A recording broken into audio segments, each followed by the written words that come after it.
আসসালামু আলাইকুম ইউটিউব ইউজারগণ, আপনারা সবাই কেমন আছেন? আজকে আমাদের টপিক হচ্ছে শীতকালে কিভাবে ত্বকের যত্ন নেবেন এবং ভালো থাকবেন। শীতকালে শুষ্ক শীতল হাওয়া ও বাতাসে বেড়ে যাওয়া ধুলাবালুর কারণে ত্বক হয়ে যায় খসখসে ও মলিন। এর ফলে দেখা দেয় নানা সমস্যা, যেমন ত্বক ফেটে যাওয়া, ত্বকের চুলকানি ইত্যাদি। তাই শীতকালে ত্বকের সুস্বাস্থ্য রক্ষায় দরকার বাড়তি যত্ন ও সতর্কতা। ত্বকের শুষ্কতা। শীতে শুষ্ক আবহাওয়ার জন্য ত্বক স্বাভাবিক আর্দ্রতা দ্রুত হারিয়ে ফেলে।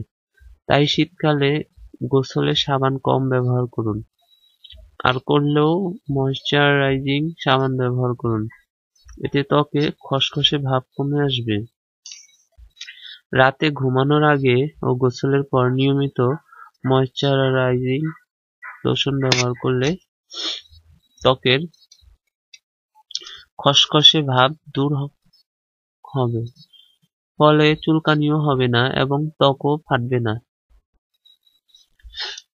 ত্বকের আর্দ্রতা ও ঔজ্জ্বল্য বাড়াতে রোজ গোসলের পর এবং রাতে ঘুমানোর আগে অলিভ অয়েল অথবা লিকুইড প্যারাফিন মাখতে পারেন। চুলের যত্ন। শীতের সময় চুলে খুশকির উপদ্রব বেড়ে যায়। খুশকি মুক্ত থাকতে নিয়মিত সপ্তাহে 2 দিন কিটোকোনাজল শ্যাম্পু ব্যবহার করুন। হাতের তালু ও পায়ের তলার যত্ন। এ সময় 10 ভাগ ইউরিয়া ভেসলিন লাগালে হাতের তালু অনেকটা মসৃণ হয়ে আসে। শীতে অনেকের পায়ের তলা ফেটে যায়। 5 ভাগ স্যালিসাইলিক অ্যাসিড অয়েন্টমেন্ট অথবা ভেসলিন নিয়মিত মাখতে পারেন। মুখের যত্ন।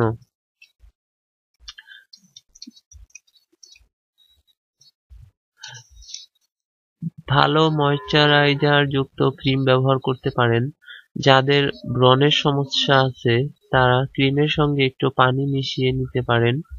শীত আসছে বলে ভাববেন না যে সানস্ক্রিন ব্যবহার করার প্রয়োজনীয়তা কমে গেছে। শীতকালেও বাইরে বের হওয়ার 30 মিনিট আগে সানস্ক্রিন ব্যবহার করুন। ঠোঁটের যত্ন। ঠান্ডা বাতাসে ঠোঁট বারবার ফেটে যায়, কখনো এতটাই ফেটে যায় যে চামড়া উঠে আসে ও রক্ত বের হয়। কখনোই জিভ দিয়ে ঠোঁট ভেজানো উচিত নয়। কুসুম গরম পানিতে পরিষ্কার একটি কাপড় ভিজিয়ে নিয়ে ঠোঁটে হালকা করে 3-4 বার চাপ দিন। তারপর ভেসলিন বা গ্লিসারিন পাতলা করে লাগিয়ে নিন। ঠোঁটের জন্য ভালো কোনো প্রসাধনী ব্যাগে রাখুন এবং দিনে 3-4 বার লাগাতে পারেন। যাদের পুরনো চর্মরোগ যেমন সোরিয়াসিস, একজিমা, ইকথিওসিস ইত্যাদি আছে, তাদের ত্বকের সমস্যা এই সময় বেড়ে যেতে পারে। তাই তাদের হতে হবে আরো সচেতন। প্রয়োজনে আগে থেকে চিকিৎসকের পরামর্শ নিন। ধন্যবাদ বন্ধুরা আমাদের সাথে থাকার জন্য।